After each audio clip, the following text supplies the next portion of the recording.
Olá, seguidores do Barão, audiência, parceiros do canal. Estamos no Barão nas Eleições. Essa série, como vocês sabem, promove entrevistas e sabatinas com candidatos progressistas que disputarão os governos estaduais e o Senado Federal. Hoje, nós vamos ter o prazer e a honra de entrevistar a companheira, amiga, ilustre política desse país, Marina Silva. Obrigada, Tiburcio. Muito bem-vinda, Marina. Um prazer enorme, uma honra estar aqui com você. Antes de dizer algumas palavras desnecessárias à audiência sobre a sua trajetória, eu vou chamar o primeiro bloco de jornalistas parceiros que farão parte dessa entrevista. Lourdes Nassif, do jornal GGN. Oi. Seja bem-vinda, Lourdes. Obrigada, ministra. Olá, Lourdes. Anderson Moraes, do jornal Empoderado. Bem-vindo, Oi, Marina. Anderson. Oi, Lourdes. Oi, Tiburcio. Muito obrigado pelo convite. Mário Vitor Santos, da TV 247. Boa noite a todos. Boa noite, ministra. Prazer falar com você. Boa noite, Mário. Seja muito bem-vindo. Sejam muito bem-vindos, Lourdes, Anderson e Mário Vitor. Todos conhecem muito bem a ministra Marina, mas eu vou dizer algumas palavras.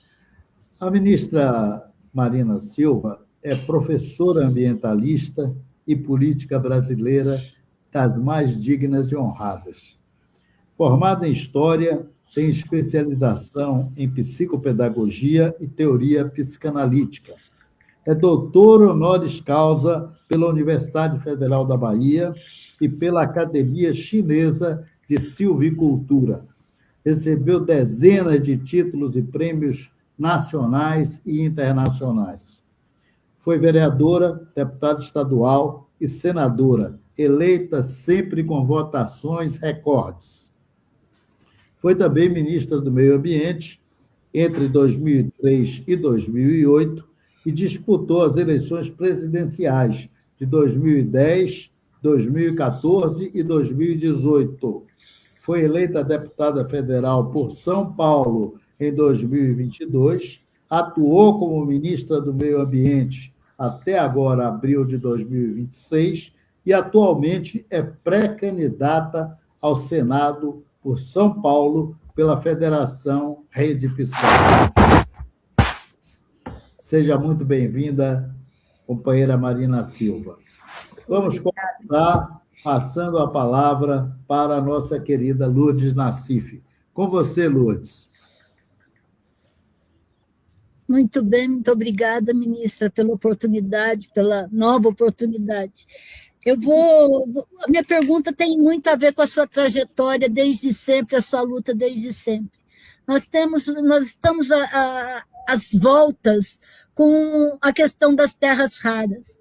Terras raras, elas podem ser um polo de desenvolvimento para o país, como pode ser um desestruturador de regiões do país. Como senadora, como poderia ser a sua atuação para minimizar o risco e maximizar o desenvolvimento que essas terras podem trazer ao país? Bem, Lourdes, obrigada. Primeiro, muito bom estar aqui com vocês, com a audiência de cada um e de cada uma. É uma alegria, Tiburcio. Acho que você colocou, Lourdes, uma questão importante, né? Hoje, tudo que se faz, a gente pensa exatamente nessa direção. Como fazer para que a gente possa ter os ganhos, evitando os efeitos indesejáveis desses ganhos. E fazendo com que os ganhos, de fato, eles possam ser ampliados para pessoas, regiões, comunidades e para o próprio meio ambiente. Fazer mineração em terra rara é um processo muito complexo que requer alta tecnologia, e cuidados muito importantes, até porque uma boa parte desses minerais críticos, eles estão dispersos e não são fáceis de ser minerados. Às vezes a gente diz, o Brasil tem 25%, mais ou menos, dos minerais críticos, é porque a gente sequer ainda tem, digamos, tudo isso identificado, devidamente mapeado, porque isso está alastrado de diferentes formas. Quanto maior é o alastramento, mais é a chance de alcançar comunidades e territórios que podem levar a efeitos indesejáveis, como, por exemplo, comunidades indígenas, comunidades quilombolas, unidades de conservação, populações tradicionais de um modo geral. Além disso, uma parte desses minerais críticos, ao serem minerados, eles podem ter um processo de radiação, né, de radioatividade. E isso é ruim para a saúde, é ruim para o meio ambiente em vários aspectos. O primeiro passo é ter noção dessa complexidade. O segundo passo é saber que também é uma oportunidade de gerar riqueza, de gerar emprego, renda e de ajudar que o país possa ter um novo ciclo de prosperidade, contribuindo para avanços tecnológicos e de substituição de procedimentos em termos até mesmo de energia, né? Porque hoje, cada vez mais, esse processo de baterias, toda essa sofisticação, o avanço aí das big techs vai exigindo cada vez mais esses minerais críticos. E um terceiro passo, né, além de ter noção do que se trata, saber que isso pode ser uma coisa boa, o terceiro passo é como evitar os efeitos indesejáveis, e aí é todo um regramento que precisa ser observado em relação a que empresas vão ser essas que vão estar fazendo parceria com o Brasil. Todo o regramento tem que considerar que nós não devemos ser mais um fornecedor de matéria-prima, tem que ter agregação de valor, processamento dessa matéria-prima para gerar emprego, gerar renda, ganho de conhecimento e tecnologia no próprio país. Tem uma equação simples que a gente sempre faz no Ministério e no IBAMA, de que um projeto bom é aquele que mostra sua viabilidade econômica, mas não só isso, mostra também sua viabilidade social e sua viabilidade ambiental em alguns aspectos culturais, porque desestruturar toda uma cultura, toda uma cosmovisão, isso não tem dinheiro que pague. Mas o bom é que nós somos um país de 8 milhões de quilômetros quadrados, e eu digo, tem sempre espaço para todo mundo, e não necessariamente essa quantidade de minerais críticos vai incidir apenas sobre os territórios que devam ser corretamente respeitados. Nós fizemos um primeiro esforço, que foi a lei que foi aprovada na Câmara dos Deputados, ela teve ali uma disputa para que não fosse muito permissiva, como alguns queriam, evitar esse liberou geral que os entreguistas querem fazer, para que empresas americanas, para que o governo americano venha a usufruir quase que de uma forma, quase não, de forma injusta e intervencionista nos territórios dos países que são detentores dessas terras raras e desses minerais críticos, inclusive impondo limitações às nossas cooperações, sejam elas comerciais, sejam elas tecnológicas ou econômicas, como é o caso do Trump, ficar o tempo todo insinuando de que ele não quer que tenhamos parceria com a China. Isso quem tem que decidir é o país, e de forma soberana. Então, viabilidade econômica, viabilidade social, viabilidade ambiental e cultural é o que caracteriza a base para a exploração de qualquer mineral crítico ou de qualquer projeto. Muito obrigado, ministra. Muito obrigado, Lourdes. Olha, nós estamos no Barão nas eleições. Eu queria pedir a todos vocês que estão acompanhando que se inscrevam no canal, compartilhem, curtam esse conteúdo.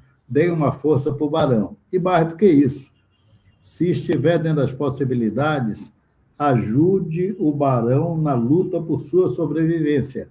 Tem um Pix aí que roda na parte de baixo, no rodapé, e você pode dar a sua contribuição ao Barão por esse meio.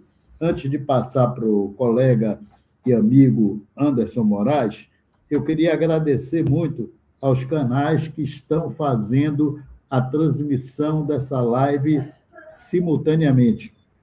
O próprio canal do Barão, Tutameia, Pão com Ovo, TV GGN, TVT News. E farão a reprise Voz Trabalhadora, TV Fórum e TV 247. Colega e amigo Anderson, você com a palavra.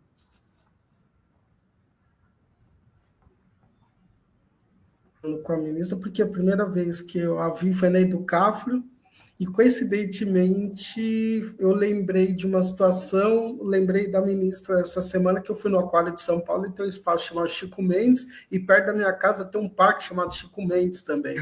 Então estamos interligados aí. Ministra, acabou a Copa do Mundo e eu lembrei de algo que o Pelé, quando fez seu 1000º gol, ele falou, cuide das suas crianças, né? Muita gente levou na brincadeira, não deu atenção, tá vendo? Se cuidasse, hoje a gente ia ter talvez tanto extrema-direita, enfim. Mas eu queria pensar numa situação aqui, criança lembra educação.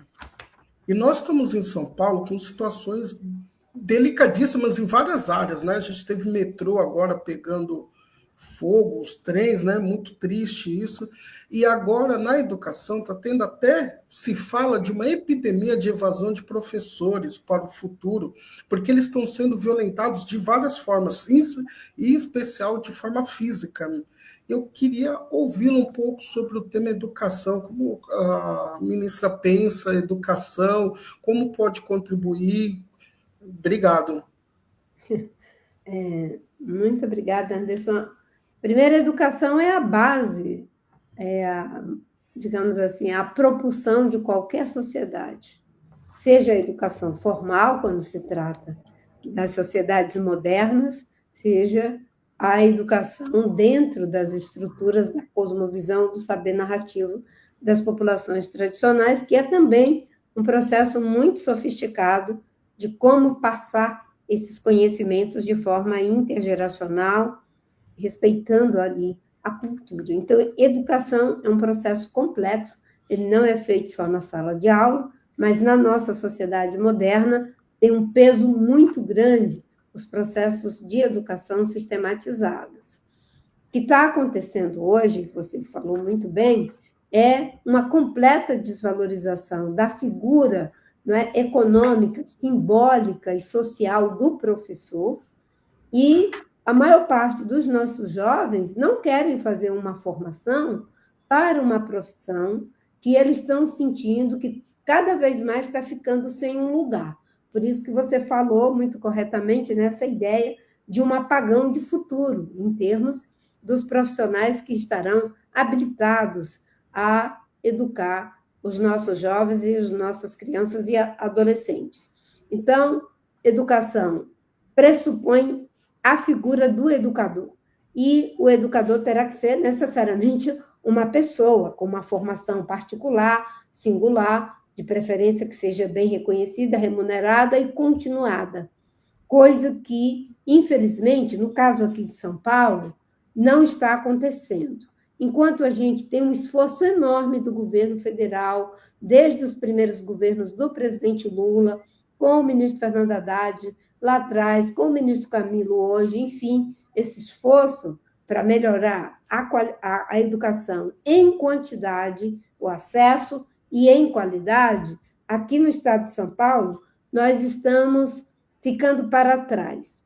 Hoje, São Paulo está atrás, pelo menos, de quase 5 estados. Do Piauí, com certeza, do Espírito Santo, do Ceará, e acho que tem mais 2 que São Paulo está ficando para trás. E olha só, são 3 grandes estados do nosso país que estão perdendo em qualidade na educação. Acho que é São Paulo, Minas Gerais, Rio Grande do Sul. E no caso de São Paulo, processo de plataformização que foi feito, numa tentativa de substituição praticamente do professor e de padronizar uma transmissão de conhecimento a partir do algoritmo e fazendo com que as nossas crianças e os nossos jovens sejam tratados como se fossem todos iguais, todos homogêneos, isso tem levado a prejuízo e adoecimento, tanto para quem está ensinando, quanto para quem está aprendendo. E em todas as conversas e rodas de conversas que temos feito com os professores aqui de São Paulo, é uma queixa geral de professores e professoras. Mas também conversamos com jovens e eles têm a mesma queixa. Uma coisa interessante é que é uma contradição, né? Porque São Paulo tem universidades, centros de pesquisa, centros de inovação tecnológica, instituição como o USP, como Unicamp, como tantas instituições no topo do conhecimento, mas isso não está sendo utilizado para alavancar o ensino das nossas crianças e dos nossos adolescentes. E vou te dar uma questão aí, né? Segundo as pesquisas, só 20% dos alunos que terminam o ensino básico, né, e eles têm conhecimento equivalente ao período estudado. E no ensino fundamental, 5% das crianças saem com conhecimento equivalente às séries estudadas. Ou seja, tem um déficit enorme de aprendizagem para essas crianças terem proeficiência equivalente à série estudada em matemática, língua portuguesa, naquilo que é o básico, conhecimento geral adequado a cada ano estudado. Então, eu diria para você que se a gente está com esse déficit na educação, isso é muito ruim, porque uma pessoa bem formada, ela produz mais em benefício da sociedade. Uma pessoa bem formada, ela tem mais chance de melhorar a sua própria vida, a vida da sua família. E uma geração bem formada vai formar outra geração, como diz o Haddad, né? Se a gente conseguir educar uma geração inteira, nós resolvemos o problema da educação no Brasil. Então, eu sou uma pessoa que me alfabetizei aos 16 anos e eu sei o valor da educação na vida de uma pessoa. E a educação tem que ser de qualidade, porque ela que gera igualdade de oportunidade.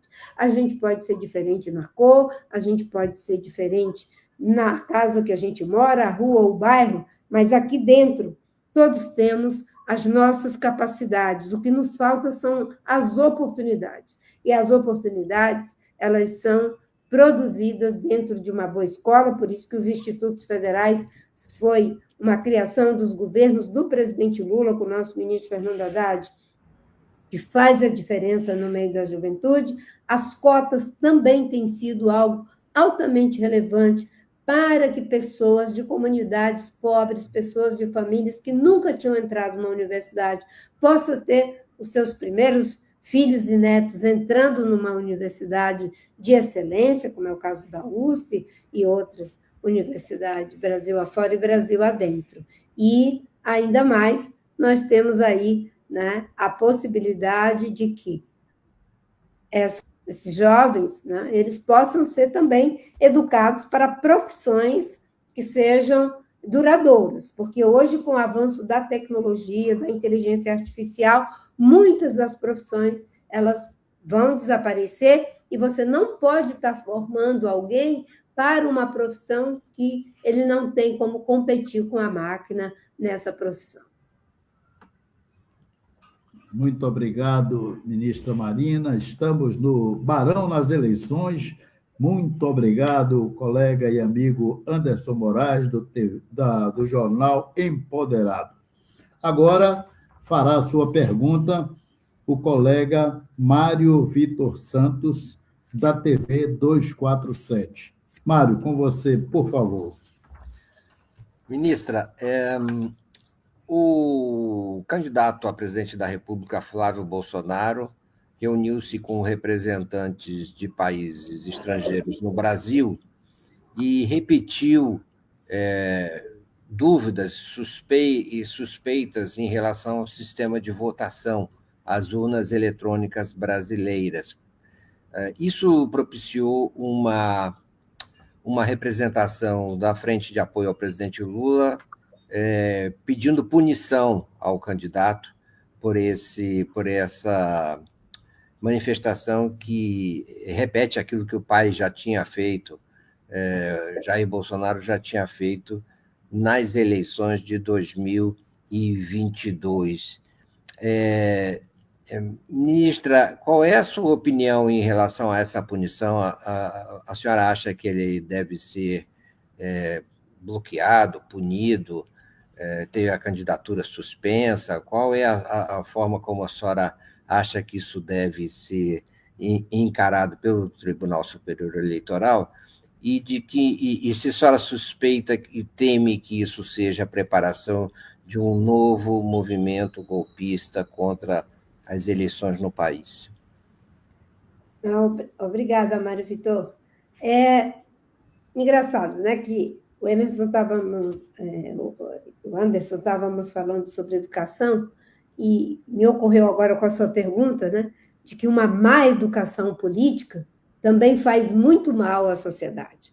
E o Flávio repete as mesmas coisas do pai de uma forma totalmente equivocada de fazer política, querendo se sobrepor à democracia, à vontade soberana da sociedade, inclusive fazendo mentiras, dizendo mentiras e desqualificando todo o avanço tecnológico que nós temos, que é invejável em relação às urnas eletrônicas, que nos permitem que uma eleição seja apurada em tempo recorde, com muita segurança.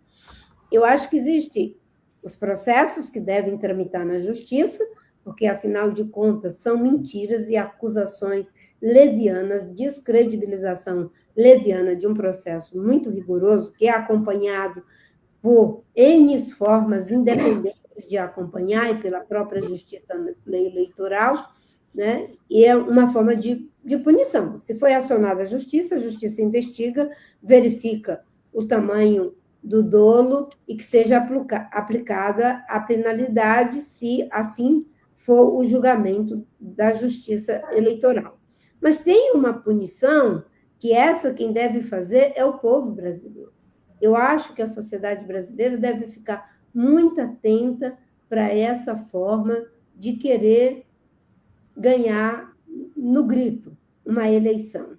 E começa assim, vai desacreditando o processo, porque já está vendo que tem o risco de perder e quer antecipar já alguma forma de criar, né, escaramuças eleitorais após a decisão soberana da sociedade brasileira. Eu acho que dessa vez teve uma reação muito forte, inclusive pessoas que são do mesmo campo ideológico dele, ainda que estejam em candidaturas diferentes, vieram em defesa das urnas eletrônicas, ou seja, ele foi algo tão, digamos assim, inaceitável, que até mesmo aqueles que são do seu próprio campo ideológico já fizeram questão de dizer, opa, nós não concordamos com isso, como é o caso do Caiado, nós não estamos nessa mesma pegada do Flávio, porque o Flávio aprendeu com o pai a fazer política assim, fake news, mentiras, e tentando ganhar por sobre a democracia, por sobre a vontade soberana do povo. Acho que são dois movimentos, o da justiça é de investigar, de verificar o tamanho do dolo em relação a isso, e o da sociedade, ficar alerta, porque é uma tentativa de desqualificar a vontade de cada cidadão e cidadã que vai fazer a sua escolha nas eleições de 2026, do mesmo jeito que eles tentaram em 2022. Obrigado. Muito obrigado, ministra Marina, obrigado, Mário Vitor Santos. Queria agradecer muito esta primeira bancada pela participação muito qualificada. Lourdes Nassif, do jornal GGN, Anderson Moraes, do jornal Empoderado, Mário Vitor Santos, da TV 247. E queria chamar o segundo bloco, os dois colegas que vão continuar participando aqui da entrevista com a ministra Marina Silva no Barão nas eleições. Rodolfo Lucena, da Tutameia, e Eric Braga, da TVT News. Sejam muito bem-vindos.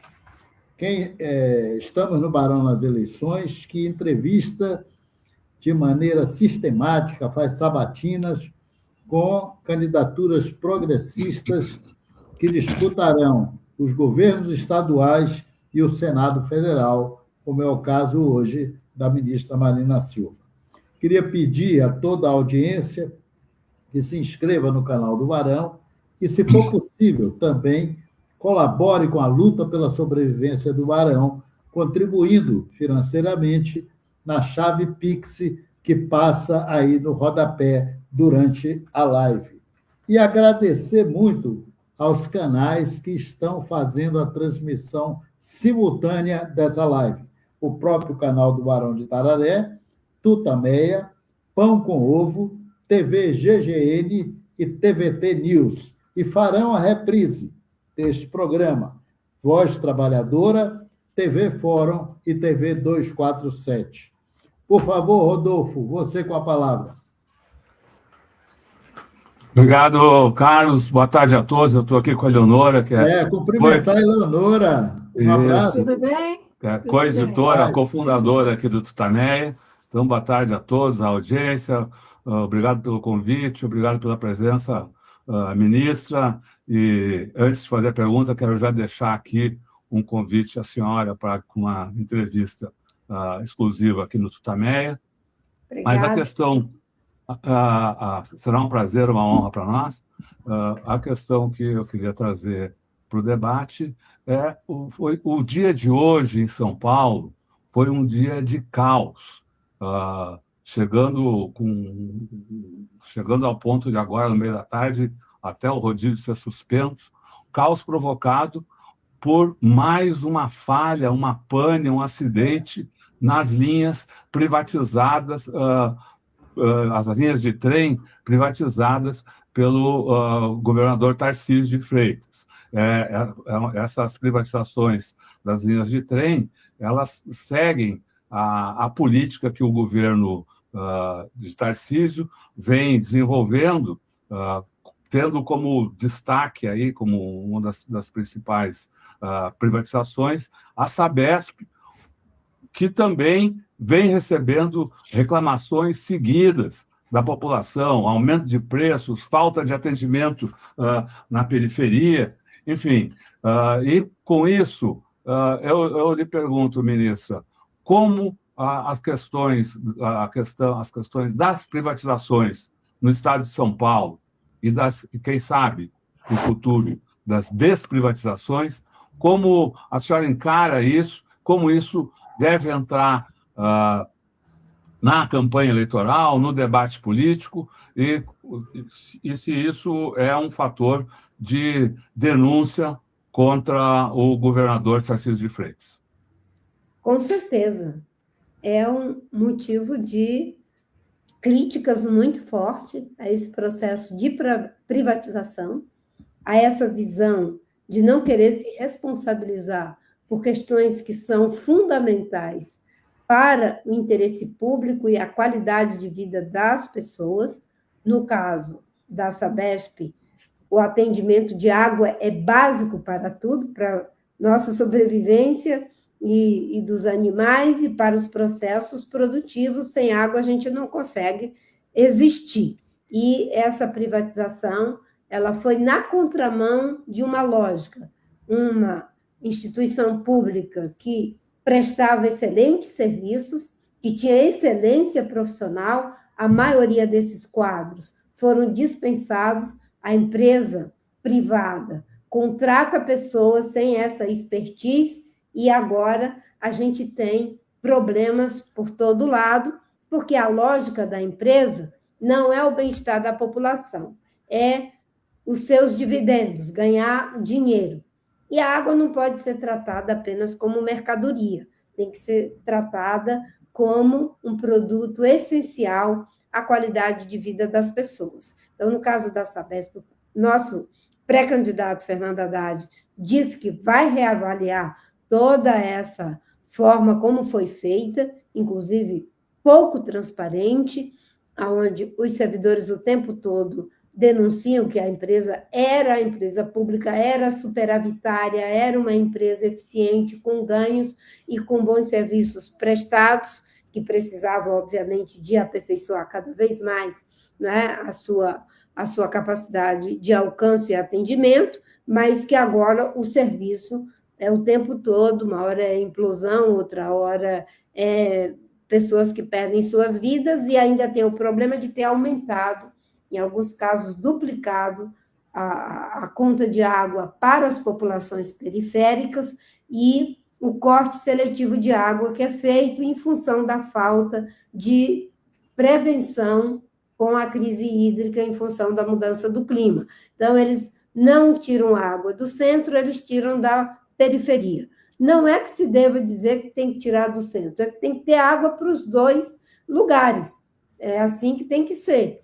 E essa privatização claramente não deu certo. O Haddad já disse que vai fazer uma rigorosa revisão de tudo isso. No caso, agora, das linhas de trens que foram privatizadas, entra imediatamente em ação a empresa assumindo parte desse serviço, e já temos o que aconteceu hoje. Com certeza, é, mais uma vez, a lógica de desconsiderar que, para fazer, né, toda a parte de funcionamento dessas linhas de trem, você precisa de pessoas altamente qualificadas, treinadas por muito tempo, e não é fazendo um treinamento de 30 dias, 20 dias, uma semana, que você vai conseguir ter bons operadores. Portanto, é fundamental que se tenha, o mais rápido possível, um laudo do Corpo de Bombeiros para saber qual foi a razão desse incêndio, que, graças a Deus, não tivemos perdas de vidas humanas, mas é um prejuízo para os usuários e um prejuízo porque desorganizou, como você disse, estabeleceu o caos na cidade. Agora, eles suspenderam essa operação para que o Estado assuma o comando por um prazo que me parece que é de 90 dias, tem um prazo que eles estabeleceram, para que os profissionais da iniciativa privada sejam treinados pelos profissionais de serviço público. Olha a contradição. Todo o discurso que eles fazem é: se privatizar vai ser mais competente, vai ser mais eficiente, vai ser mais tudo. Aí, de repente, agora, entre aspas, né, são os profissionais que eles diziam que eram ineficientes que vão treinar os que eles diziam que são eficientes. Ou seja, é uma lógica de não se responsabilizar pelos serviços públicos que devem ser prestados à população. Na verdade, o governo Tarcísio, ele terceiriza a relação que ele deve ter com a população do estado de São Paulo. Ele terceiriza até a relação com os prefeitos, porque agora nós fomos para o interior e vários prefeitos reclamando de que não conseguem ter relação com o estado. Na verdade, como diz o Haddad, ele veio ser governador de São Paulo, ele queria ser candidato à presidência da República, terceirizou tudo porque não tem paciência para governar pensando nas pessoas. E não vale a pena pensar só nas empresas. Não é que não possa fazer parceria. O governo do presidente Lula faz parceria público-privado. Agora, aquilo que é essencial, que é estratégico, quem tem que fazer é o Estado. E o Estado tem que cumprir com o seu papel rigoroso de fiscalizar, de controlar, para que aquilo em que as parcerias são estabelecidas não venha a constituir um prejuízo para a sociedade. Eu sempre digo, e termino por aqui, que eu acho que a gente conseguiu avançar, pelo menos eu defendo isso desde 2010, para sair dessa polarização. Estado puramente provedor e Estado puramente regulador. Estado puramente provedor, aquele que vai fazer tudo e ainda vai fazer o resto. O Estado regulador é aquele que não quer saber de o Estado fazendo nada, vai entregar tudo para a iniciativa privada. Eu acho que cada vez mais nós vamos ter que caminhar na direção daquilo que eu chamo de Estado mobilizador, que é o Estado capaz de mobilizar os melhores recursos da iniciativa privada, dos trabalhadores, da sociedade e, principalmente, de si mesmo. Existem alguns serviços que só o Estado é que pode prestar. E é para isso que nós pagamos impostos e é para isso que elegemos pessoas, para servir a sociedade, não é para se servir e nem apenas para servir apenas um grupo, sobretudo aqueles que acham que podem fazer da vida das pessoas, do transporte que vai levar as pessoas para trabalhar, para estudar, ou até mesmo para se divertir, um negócio. Não se governa nenhum Estado apenas com privatizações e com pedágios. Se governa um Estado com política pública, com programa, como está fazendo o nosso pré-candidato Fernando Haddad, como vem fazendo o presidente Lula à frente do governo federal. Muito obrigado, ministra. Muito obrigado, Rodolfo Lucena, Tutameia. E agora, com a palavra, Eric Braga, da TVT News. Eric, você, por favor. Muito obrigado, Carlos. Queria aqui dar uma boa tarde aos colegas, à nossa bancada, à nossa audiência, e à ministra Marina Silva. Agradecer também pela oportunidade aqui da pergunta. O meu tema, eu vou falar aqui, vou voltar no tema terras raras, né? Porque um estudo científico encomendado pelo Ministério da Tecnologia e Informação, ele projeta que o Brasil ele tem potencial para se tornar, de fato, uma potência, né, nesse setor até 2040, uma potência isolada. E isso, claro, chama a atenção de exploradores internacionais. Então, eu queria saber que, assim, junto com esse crescimento, como proteger o Brasil dos interesses internacionais, sobretudo dos americanos, e como proteger do ponto de vista ambiental também, visto que a Amazônia é um território estratégico nessa questão. Obrigado. Obrigada, Érica. Bem, acho que de alguma forma eu coloquei no primeiro bloco algumas questões referentes a essa questão da exploração dos minerais críticos, das terras raras.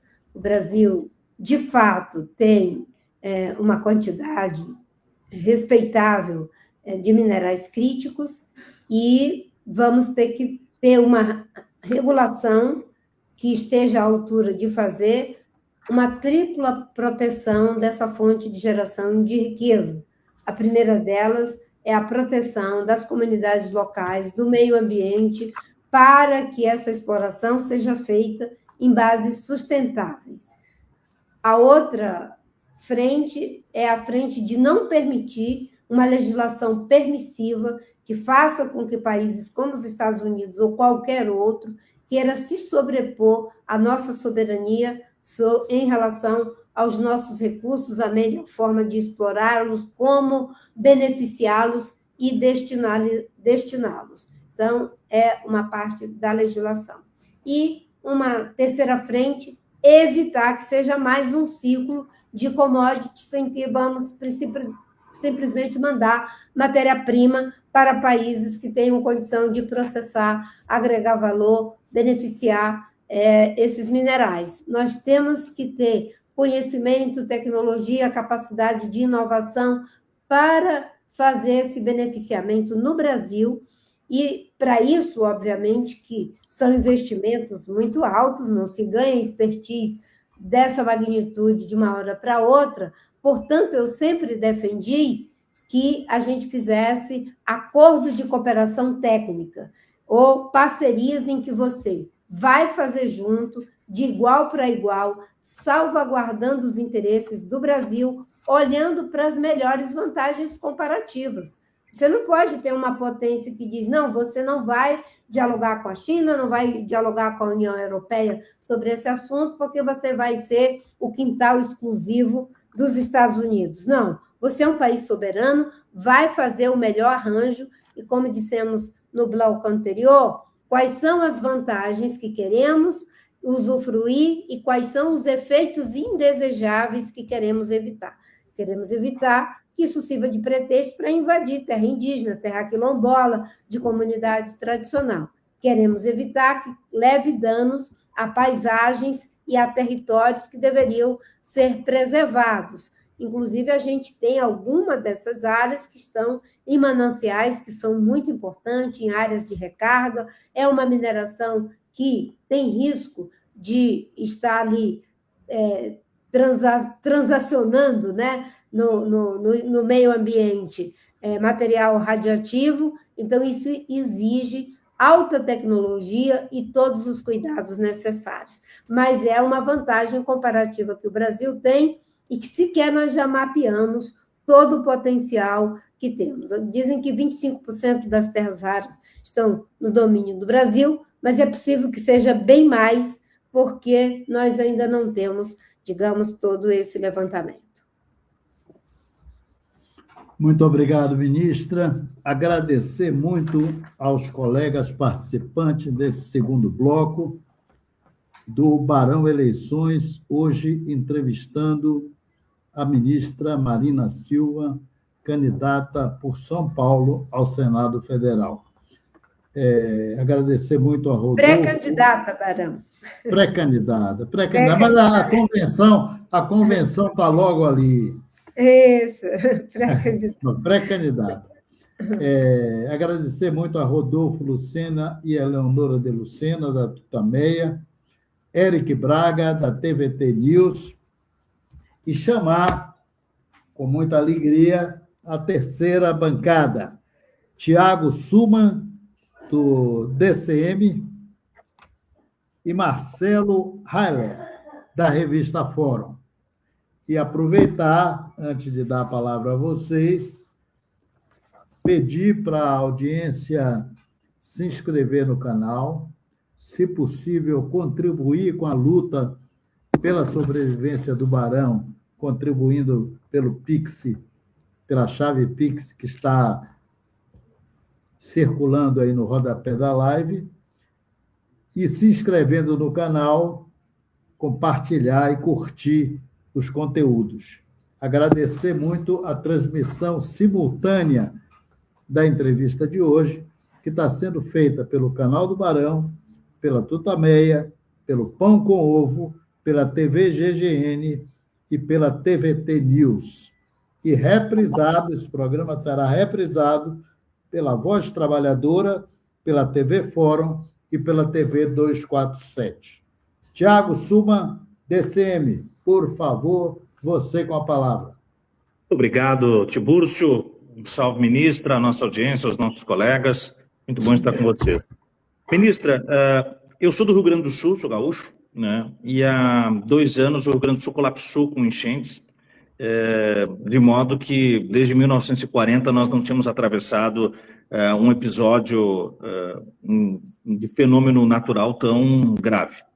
Em 2025, né, que foi um ano que foi trabalhado como um ano de reconstrução, em que se pôde, talvez, colher todas as possibilidades de previsão para novos eventos dessa magnitude. Novamente, nós fomos atingidos, mas em menor escala, por outras enchentes e tempestades, e as forças de governo estadual e prefeituras não só não estavam ainda preparados, como não estavam reconstruindo as lógicas de prevenção. O governo federal teve que vir para jogar a boia, literalmente, salvar o Rio Grande do Sul de 2024, trabalho do presidente Lula, do ministro Paulo Pimenta, o Ministério Extraordinário da Reconstrução do Estado. Já é 2026 e nós estamos atravessando hoje dias completamente terríveis, o Estado novamente debaixo d'água. O governador do Estado gravou um vídeo dizendo que não seria grave. Quando viu a gravidade, apagou o vídeo. Né? No maior estilo, se eu não lembro, eu não fiz. Né? Então, se eu não gravei, se o vídeo está apagado, eu não cometi esta irresponsabilidade. A minha pergunta é, com a sua experiência no Ministério do Meio Ambiente e com o seu trabalho que virá logo mais aqui na frente como senadora da República, juntando o Poder Executivo e Legislativo, quais as possibilidades de atuação para que tanto a sociedade gaúcha quanto de outros estados que são reféns de lógicas neoliberais, que estão preocupadas em lucro e desgastam a natureza até que ela não tenha mais resposta e não corrigem e não fazem prevenção, quais as possibilidades de atuação nas frentes, tanto como senadora quanto na sua experiência de ministra, para que nós consigamos evitar, né, esse tipo de situação e, se ela vier a acontecer, estejamos preparados?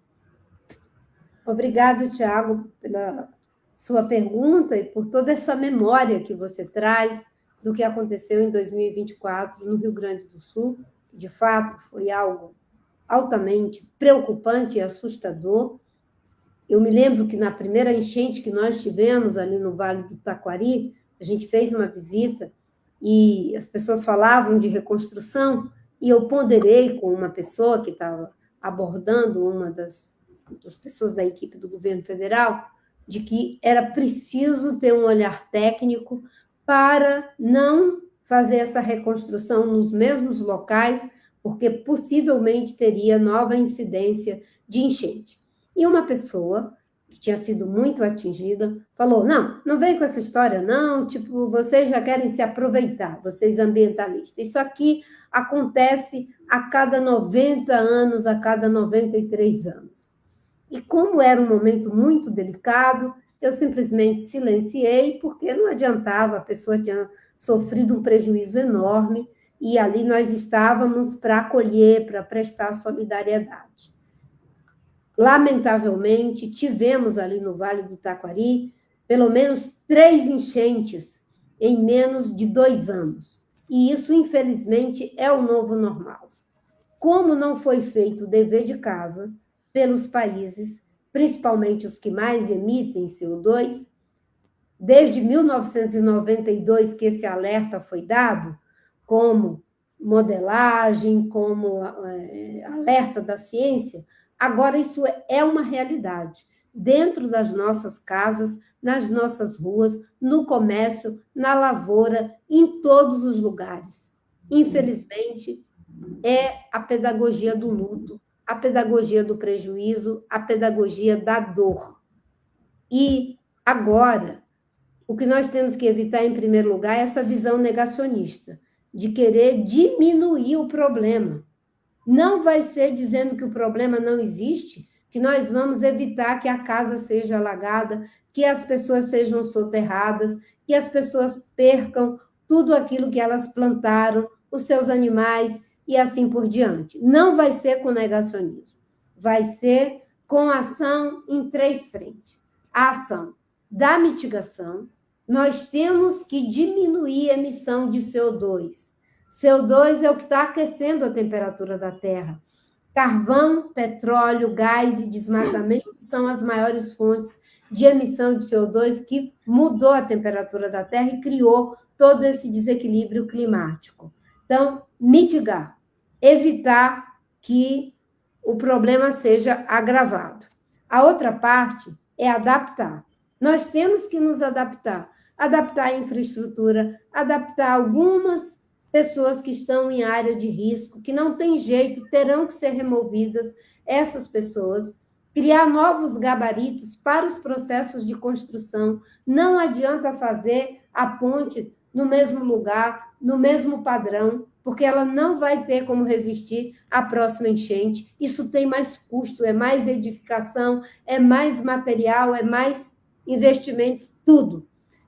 Isso é agenda de adaptação, temos que nos adaptar. E adaptar não é só em termos técnicos, não, em termos de infraestrutura, em termos de criar rotas de fuga, sistemas de alerta rápido, lugares para onde as pessoas devam ir cada vez mais precocemente. Temos que adaptar também a nossa cabeça, porque é muito difícil fazer essa adaptação da nossa mentalidade, porque a gente...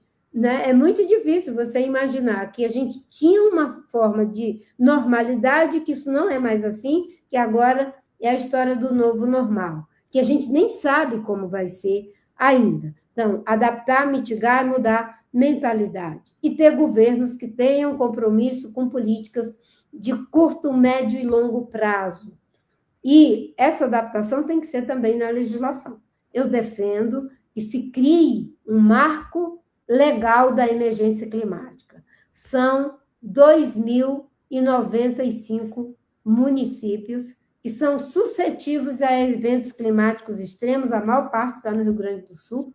Aqui em São Paulo, são cerca de 170 municípios suscetíveis a eventos climáticos extremos. E se nós sabemos que esses municípios são suscetíveis, nós temos que criar a figura da emergência climática, jurídica da emergência climática, para decretar esses municípios em estado permanente de emergência, para ter os recursos, obra continuada, sistemas de alerta, tudo de uma forma muito especial.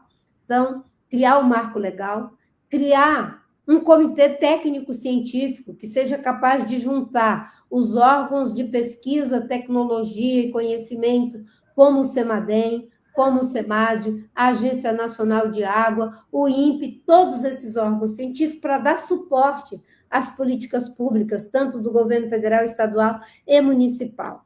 E criar o Conselho Nacional de Segurança Climática, para vertebrar. A gente não tem o Conselho de Segurança Alimentar, a gente não tem vários procedimentos para evitar um colapso em relação às questões de fome, a gente precisa ter a mesma coisa, um Conselho Nacional de Segurança Climática, porque não é só o governo federal que tem que fazer os esforços, é no plano federal, estadual, municipal, e todo mundo trabalhando junto, senão não dá conta. Eu celebro que no Rio Grande do Sul tínhamos pessoas salvando pessoas em botes, salvando pessoas em isopor, em pneu de carro, geladeira, tudo isso era o esforço da sociedade.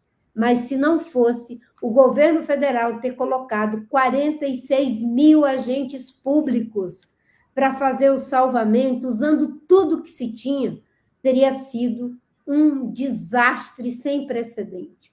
E o presidente Lula trabalhou em parceria com o governo do Estado, porque, nesses casos, o presidente não tem esse negócio de fazer diferença ideológica. A gente tem que pensar na população, no que é justo e no que é correto. Então, a gente vai ter que criar um novo marco legal, criar o Conselho Nacional de Segurança Climática, criar um comitê técnico-científico para ter, como tem o IPCC, bases para as políticas serem feitas com base em dados e evidência e bom senso, e, por último, a Autoridade Nacional para a Emergência Climática.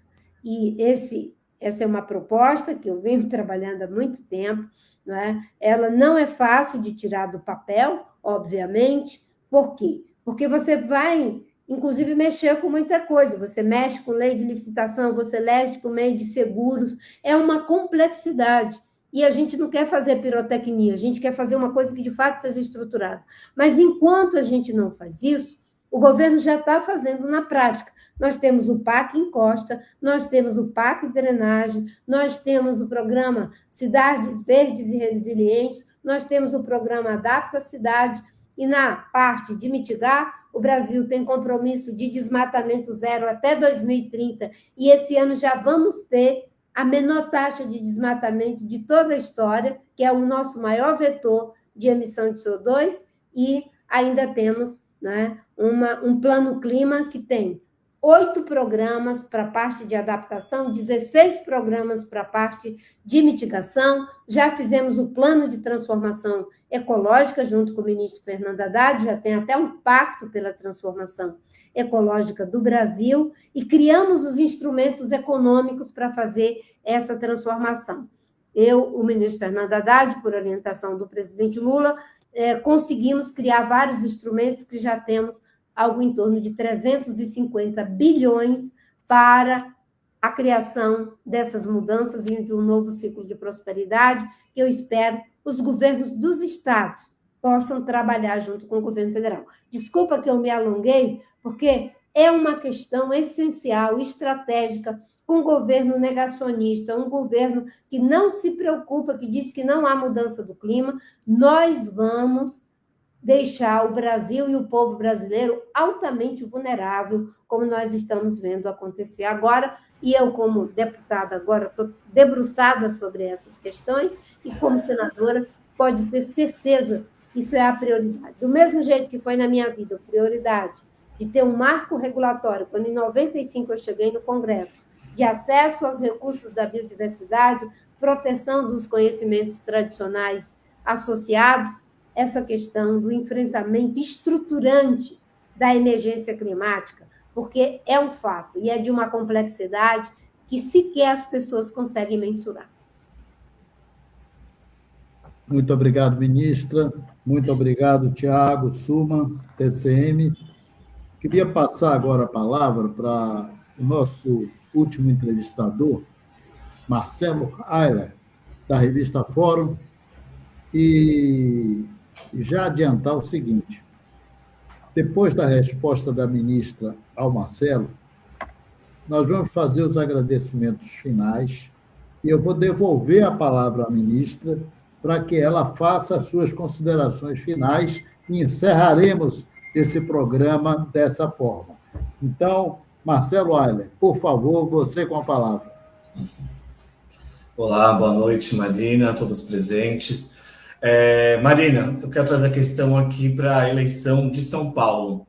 O estado de São Paulo registrou, no primeiro trimestre desse ano, um aumento de 41% de feminicídios. E o seu principal adversário na disputa pelo Senado será o DERIT, que é o responsável direto por esse descalabro, por essa desgovernança em torno da segurança das mulheres.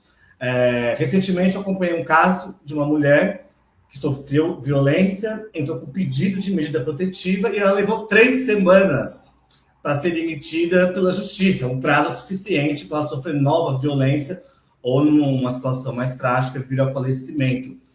Então, eu queria saber da senhora, como a senhora vê essa questão dessa explosão da violência contra as mulheres, né, de feminicídio em São Paulo, e se a senhora pretende fazer esse embate com o seu adversário, que pelas pesquisas que a gente tem em mãos hoje, será o principal opositor, né, da sua candidatura e da Simone Tebet na disputa pelo Senado em São Paulo. Essa questão da violência, a questão da segurança, é uma preocupação que todos temos que ter. O presidente Lula tem se debruçado sobre esse tema.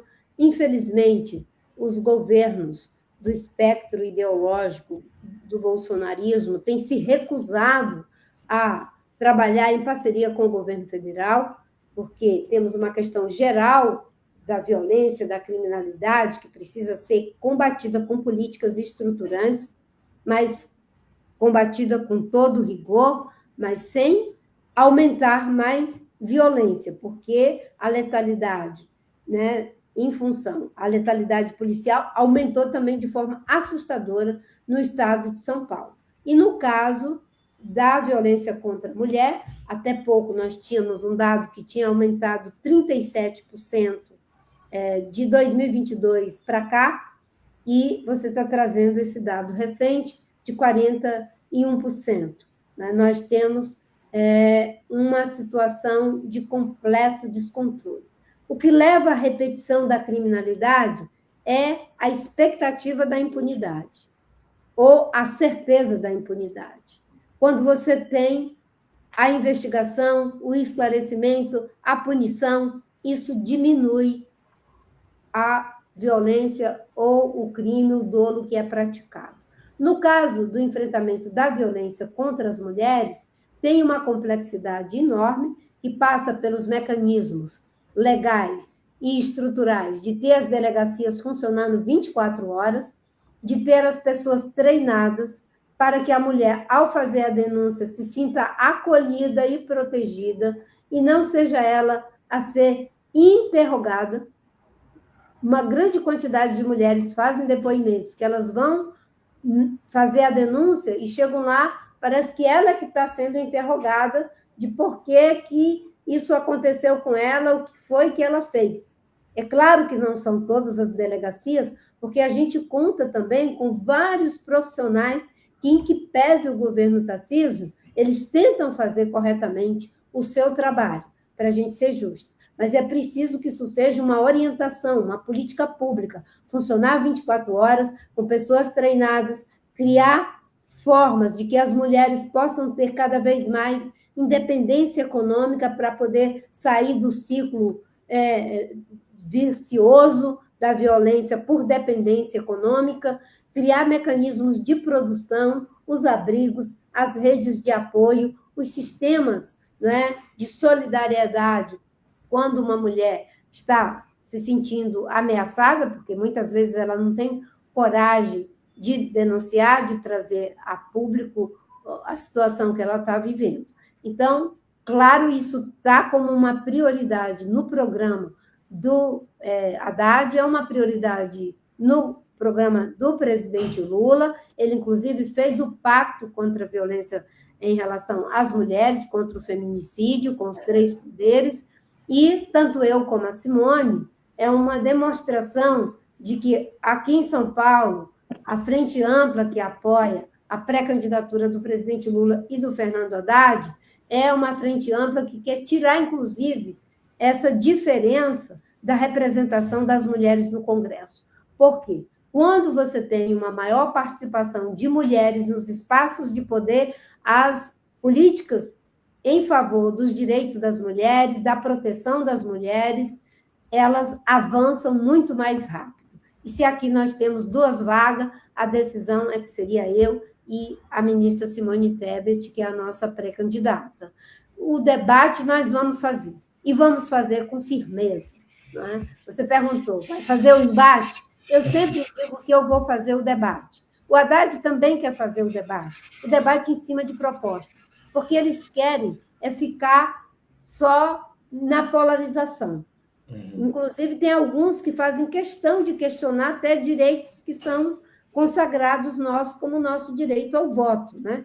Que a gente teve recentemente essa manifestação de que as mulheres não sabem votar, que quem deve votar são os maridos. Então, tanto eu como a Simone vamos trabalhar políticas públicas combinadas, que vai desde o combate, da investigação, do esclarecimento, para evitar a impunidade, até outras formas de proteção às mulheres. Muitas vezes, as mulheres que têm uma dupla jornada de trabalho, chega tarde em casa, já encontra uma situação difícil, por isso, a ideia da jornada, o fim da jornada 6 por 1.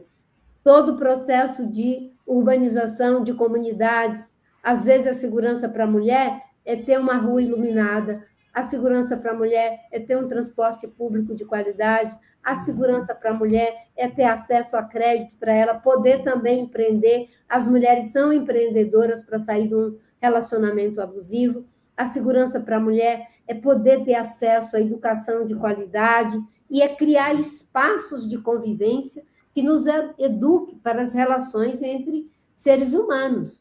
As escolas têm que falar sobre isso, os professores, eles hoje estão também se sentindo muito abandonados pelo governo Tarcísio, mas se nós trabalharmos nos vários níveis, inclusive da mudança de mentalidade, dia desse eu vi uma fala de uma psicanalista que ela falou o seguinte: é preciso educar para uma nova forma de perceber a masculinidade.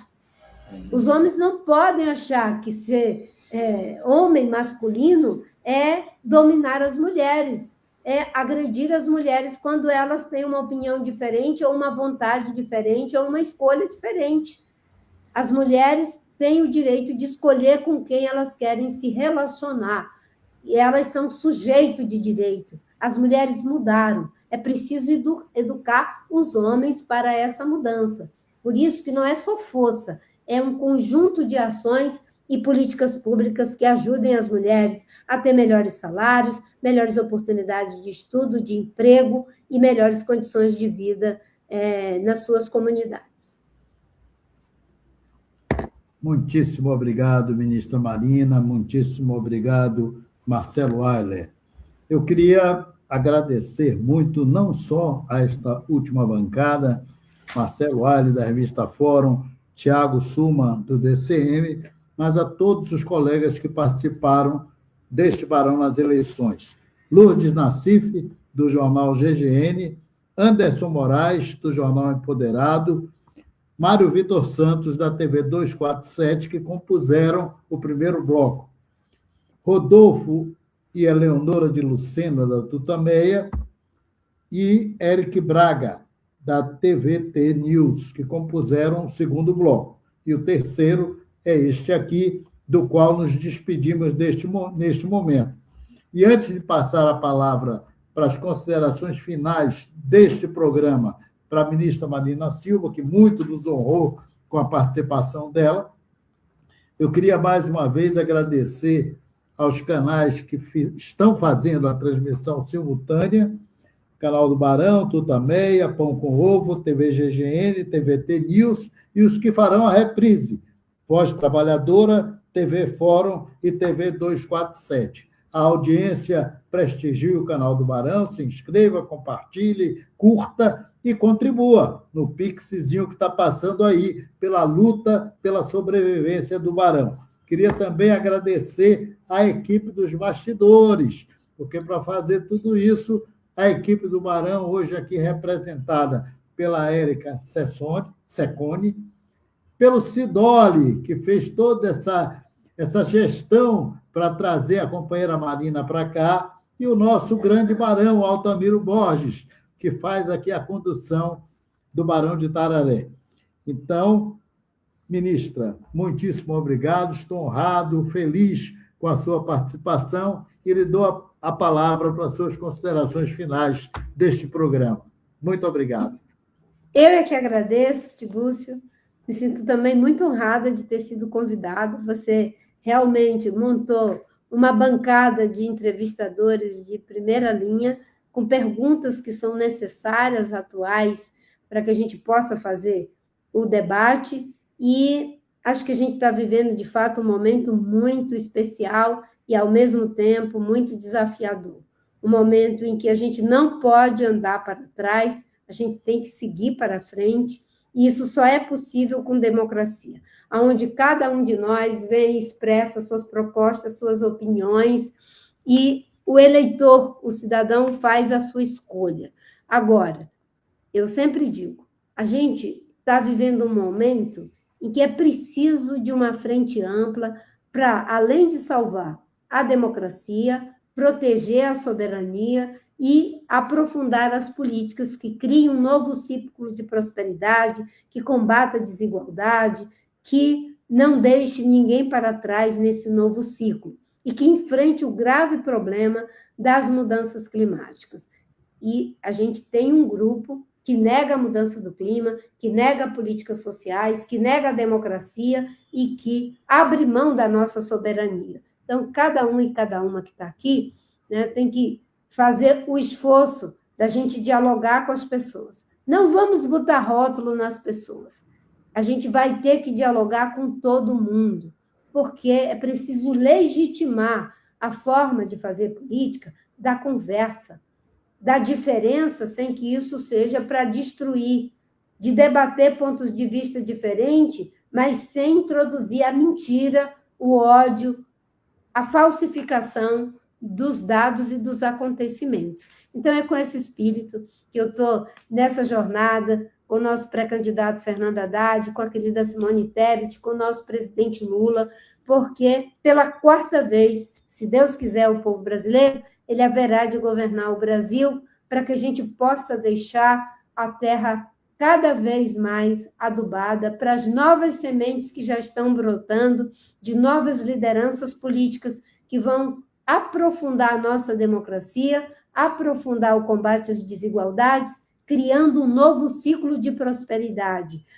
que respeite o meio ambiente, que gere emprego, que gere renda, que gere avanço tecnológico e que dê resposta para clima, para avanço tecnológico, que vai tirar milhões de empregos, e para a crise da democracia. Um grande abraço, muito obrigada a você.